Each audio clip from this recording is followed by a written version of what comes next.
DePIN is emerging because several curves are finally meeting: cheaper hardware, rising infrastructure demand, and token incentives that can coordinate distributed supply. In this section, we'll look at why that convergence matters for builders, investors, and operators. We've already defined DePIN as physical infrastructure coordinated through decentralized networks and incentive mechanisms. Now we'll focus on timing. Why is this model becoming practical now? The short answer is better hardware, stronger demand, and token economics that can reward real-world contributions at scale. Three forces are driving the timing. First, physical infrastructure is cheaper to deploy. Sensors, routers, connectivity modules, and embedded systems cost far less than they once did. Second, tokens can reward contributors early, helping build supply before normal revenue is predictable. Third, demand is accelerating across AI, mobility, data, wireless, and energy.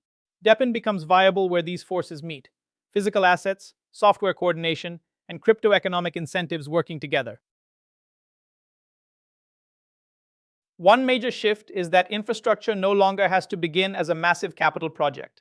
Sensors, antennas, cameras, batteries, GPUs, and gateways are cheaper and easier to deploy. Useful work can now happen at the edge, in homes, shops, vehicles, and small operator sites. Lower hardware costs reduce risk, shorten deployment cycles, and make experimentation possible across wireless, compute, storage, mapping, and IoT networks. Connectivity is also becoming cheaper and more flexible. Low-cost modules, cellular, LoRaWAN, satellite, and mesh networks allow devices to operate in more places, with the right balance of power, bandwidth, and coverage. At the same time, edge devices are becoming more capable. DePIN hardware no longer has to be a simple sensor feeding data to the cloud. Modern embedded chips can filter data, validate events, sign messages, and route traffic close to where physical activity happens. That reduces latency and bandwidth needs, which matters for mobility, wireless coverage, energy systems, and sensing. Secure elements strengthen device identity and data integrity, while programmable hardware lets the network evolve without replacing every deployed device. Traditional infrastructure usually requires one organization to make a large upfront bet, finance the assets, build them, and wait years for returns. DePIN changes that risk profile. Instead of one central owner deploying everything, many participants add smaller pieces where they are useful. The network's role becomes coordination: verify real service, reward contributions, and guide expansion. That can make fragmented or underserved markets more viable because coverage grows through incentives rather than massive capital planning.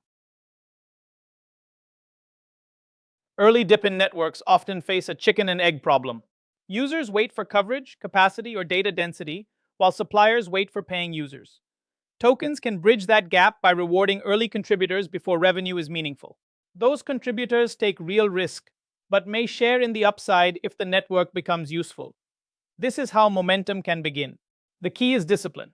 Incentives should reward genuine, high-quality supply, not fake activity that only farms tokens. Token incentives turn infrastructure work into measurable economic signals. A provider deploys hardware, the hardware delivers service, and the network measures outputs such as uptime, bandwidth, location accuracy, storage availability, or sensor quality. But rewards should not be automatic. The network needs verification, so it can separate real utility from spoofed or low-value activity. When incentive rules match network goals, supply grows where it is needed. When they are weak, participants may game rewards or create oversupply. Token rewards are especially useful at the beginning because they motivate people to add devices, coverage, or compute before customers fully arrive. But rewards are not the business model. If emissions keep growing without demand, the network may look active while creating little durable value. The important transition is tying rewards to paid usage, reliable service, and revenue. Mature DePIN economics balance contributors, customers, token holders, and protocol health instead of subsidizing supply forever. AI is not only a software trend, it creates pressure on physical infrastructure. Models need GPUs for training, capacity for inference, storage for huge datasets, and fast movement of data between systems. They also need fresh real-world inputs from vehicles, cameras, sensors, and IoT devices. This is where DePIN becomes relevant. It can coordinate resources owned by many participants, turning idle compute, storage, and data collection into networked infrastructure for AI. Connectivity demand is no longer just a citywide carrier problem. Devices need coverage in warehouses, farms, logistics corridors, temporary events, and remote sites where a full carrier build-out may not pay back. DePIN offers a complementary model. Local hosts deploy hotspots, radios, or gateways, and earn rewards when real usage flows through them. The challenge is making that coverage trustworthy, compliant, and consistent enough for customers to rely on. Mobility applications depend on what is happening in the real world right now. Road closures, curb changes, traffic patterns, construction, and local conditions. Centralized mapping fleets can miss this detail because coverage is costly and updates are slow. DePIN changes the collection model by rewarding many contributors using phones, vehicles, dashcams, drones, and sensors. But the network still has to verify location, filter bad data, protect privacy, and resist fraud. So the final data layer is trustworthy.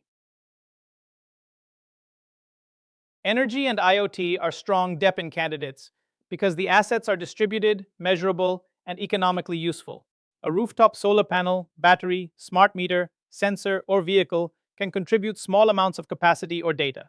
The challenge is coordinating thousands of participants without a central operator doing everything. DePIN adds incentives for deployment and uptime, but it also needs reliable measurement, verification, and safeguards, so rewards reflect real-world contribution, not claimed activity. DePIN is becoming viable because cheaper hardware, stronger connectivity, programmable edge systems, and token incentives are converging with real demand. But incentives are only the starting point. Durable networks must prove useful service, paying customers, and sustainable growth. Next, we'll compare the major DePIN categories and the competitive landscape.